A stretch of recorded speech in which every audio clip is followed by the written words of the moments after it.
Ang Buntun Bridge sa Tuguegarao City sa Cagayan, bunsod ng tumataas na level ng Cagayan River dahil sa bagyong Nika. Sa pool naman sa video, ang pagguho ng isang bahay sa kasagsagan ng walang patid na ulan. Nasa frontline ng balitang yan, si Brian Basa.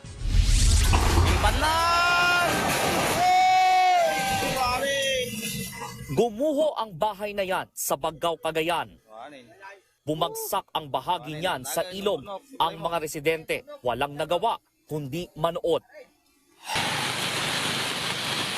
Nanganganib na rin bumigay ang lupang kinatitirikan ng iba pang bahay. Pinalambot kasi ang lupa ng ulang dulot ng bagyong Nika, kaya nagpapasaklolo ang mga residente.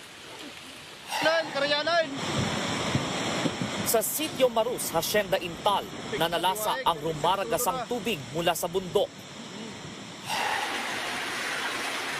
Sa kuha naman ng video ng isang residente sa bayan ng Tubao, naglutangan ang mga gamit matapos bahain ang kanilang bahay. Isa sila sa mga barangay na binabaha tuwing tataas ang antas ng tubig sa Chico River. Hindi rin nakaligtas sa bagyo ang Kamunayan Daycare Center na nawasak ng malakas na hangin at ulan. Isang guro naman ang nasagip sa gitna ng baha sa bayan ng Gonzaga. Inalalayan siyang tumawid gamit ang lubid. Sa aerial shot na ito naman sa mga bayan ng Alcala at Solana, makikita ang lawak ng baha.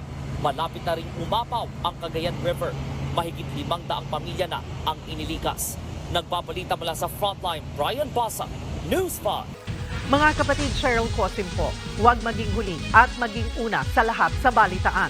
Para sa tuloy-tuloy na talakayan sa Frontline, mag-follow at mag-subscribe sa social media pages ng News 5.